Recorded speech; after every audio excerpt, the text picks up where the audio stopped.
Hello नमस्कार जय हिंद दोस्तों और इसके साथ ही वंदे मातरम दोस्तों आपने हाल ही में सुना होगा कि भारत सरकार ने एक निर्णय लिया है वंदे मातरम जो कि हमारे देश का राष्ट्रगीत है। इसको लेकर एक बड़ा निर्णय भारत सरकार द्वारा लिया गया है।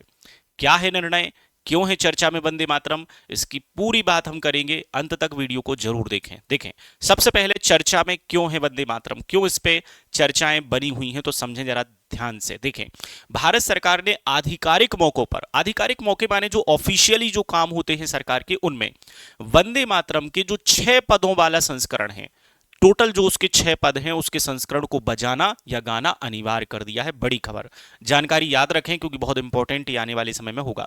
साथ ही साथ इसकी जो कुल अवधि है वो 3 मिनट 52 सेकंड की होगी। देखें, जब हम नेशनल एंथम राष्ट्रगान को गाते हैं तो उसकी अवधि 52 सेकंड की होती है, और इसके पहले जो वंदे मातरम होता था उसकी अवधि बहुत कम होती थी, लेकिन अब इसकी जो अवधि हो जाएगी वो 3 मिनट 10 सेकंड की होगी। साथ ही साथ यह नियम राष्ट्रीय ध्वज फहराने, कार्यक्रमों में राष्ट्रपति का जब आगमन होगा, उनके भाषण होंगे, राष्ट्र के नाम संबोधन से पहले और बाद में ये लागू होगा। मतलब वंदे मातरम को अब बजाना अनिवार्य यहां पे भारत सरकार की ओर से किया गया है, एक बड़ा निर्णय। अब हम साथ ही साथ यहां पर वंदे मातरम का एक पूर्ण रूप देख लेते हैं। ये रहा वंदे मातरम का पूर्ण रूप। वंदे मातरम किसने लिखा, कहां से लिया गया, उसकी जानकारी भी मैं आपको देने वाला हूं। आप यहां पर वंदे मातरम का पूरा रूप यहां पर देख सकते हैं, जिसमें टोटल 6 पद आपको दिखाई देते हैं, जिसका पहला पद यहां से लेकर यहां तक है, और दूसरा जो पद है यहां खत्म होता है, तीसरा पद इसका खत्म होता है यहां पर।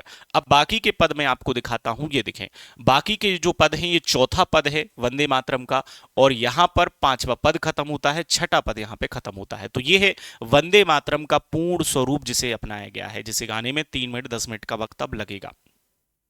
अब देखिए, वंदे मातरम को लेकर हाल ही में जब हमारे देश में 100 150 उसके साल मनाए गए थे, तो उस पर भी हम आगे चल के चर्चा करेंगे। और जब अभी 26 जनवरी को हमारे देश का झंडा फहराया गया था, संविधान जब लागू हुआ, माने गणतंत्र दिवस मनाया गया, उस समय भी एक रैली में इस प्रकार की वंदे मातरम को लेकर एक झांकी काफी चर्चाओं में रही थी। अब देखिए, वंदे मातरम की हम ऐतिहासिक पृष्ठभूमि पर बात करते हैं। ऐतिहासिक पृष्ठभूमि में सबसे पहले वंदे मातरम की रचना किसने की थी, तो इसकी रचना की थी बंकिम चंद्र चट्टोपाध्याय जी ने 1875 में, जो वर्ष 1882 में उनके प्रसिद्ध उपन्यास आनंद मठ में प्रकाशित हुआ था। याद रखें, वंदे मातरम किस पुस्तक से लिया गया, तो आनंद मठ से लिया गया था, उसमें प्रकाशित हुआ था। और इसे पहली बार 1896 में कांग्रेस का जो कलकत्ता अधिवेशन हुआ था, उसमें रविन्द्रनाथ टैगोर जी के द्वारा गाया गया था। देखो, रविन्द्रनाथ टैगोर वो व्यक्ति हैं जिन्होंने खुद जनगण मन लिखा था, जो देश का नेशनल एंथम भी है।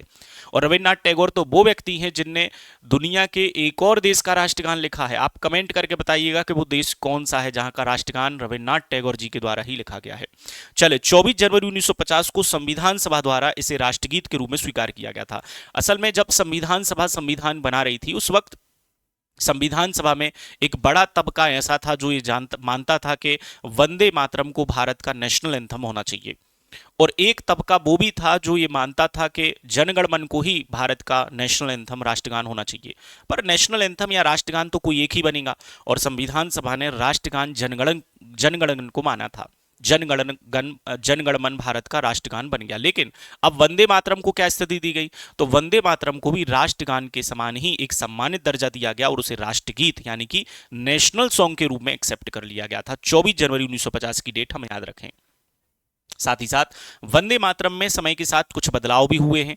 वर्ष 1937 में 1937 में पंडित जवाहरलाल नेहरू की अध्यक्षता में भारतीय राष्ट्रीय कांग्रेस ने वंदे मातरम के शुरुआती जो 2 पद थे उनको गाने का निर्णय लिया था। माने पूरा वंदे मातरम नहीं गाया जाता था, है ना। अभी आप अगर स्कूल में अगर आप रहे हो तो आपको भी याद होगा कि हमने जो अभी वंदे मातरम का स्वरूप देखा है वो पूरा आप नहीं गाते थे, उसके शुरुआती 2 पद ही गाए जाते थे। ठीक, अब इसके 2 पदों को गाने का निर्णय लिया गया था, और इस निर्णय का समर्थन महात्मा गांधी जी के द्वारा भी किया गया था।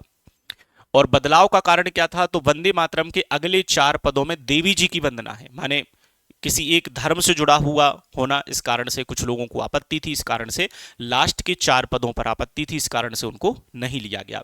गुरुदेव रविन्द्रनाथ टैगोर ने शुरुआती 2 पदों को गाने का सुझाव दिया था, ताकि वंदे मातरम को देश के सभी वर्गों द्वारा सम्मान रूप से आदर प्राप्त हो सके। और उसको लेकर फिर आगे चल के भी हमेशा विवाद ही रहे हैं वंदे मातरम को लेकर, लेकिन अभी सरकार की ओर से एक बड़ा डिसीजन हमें दिखाई दे रहा है। अब देखें वर्तमान संदर्भ, तो हाल ही में नवंबर 2025 में प्रधानमंत्री नरेंद्र मोदी ने वंदे मातरम के 150 वर्ष पूरे होने पर, है ना, एक पोर्टल लॉन्च किया था। कौन सा? वंदे मातरम 150.in नाम से एक पोर्टल भी लॉन्च किया था। ये फैक्ट बहुत इंपॉर्टेंट है, याद रखिएगा, एग्जाम में करंट से जुड़ा ये सवाल आपसे पूछा जा सकता है। और अब फरवरी 2026 में इसके महत्व को ध्यान रखते हुए गृह मंत्रालय ने इसके पूर्ण स्वरूप को गान अनिवार्य कर दिया, ताकि इसे राष्ट्रीय गान के समान ही आदर प्राप्त हो। लेकिन एक खास बात आप इसमें याद रखिएगा, असल में राष्ट्रगान अगर ना गाया जाए, उसके प्रति सम्मान ना दिया जाए, तो हमारे देश में एक अधिनियम है, राष्ट्रीय गौरव अपमान निवारण अधिनियम 1971। उस एक्ट के अकॉर्डिंग राष्ट्रगान का अपमान करने पर सजा हो सकती है, जेल हो सकती है। उसका अपमान नहीं कर सकते आप, वो अनिवार्य है। पर राष्ट्रगीत के संबंध में ऐसी स्थिति है कि नहीं, सरकार ने स्पष्ट नहीं किया। माने अगर राष्ट्रगीत को कोई ना गाए तो क्या उस पर कोई सजा होगी, क्या कोई उस पर पनिशमेंट होगी, इस चीज को अभी तक स्पष्ट नहीं किया गया है। आगे देखते हैं, शायद इसमें अन्य दिशा निर्देश हमें प्राप्त हो, लेकिन अभी तक जानकारी इतनी ही है। ओके, तो जानकारी कैसी लगी खत्म होती है। अब आपको विनर्स के सभी सोशल मीडिया प्लेटफॉर्म है, सभी जगह विनर्स अवेलेबल है, आप विनर्स के साथ सब जगह जुड़ जाइएगा।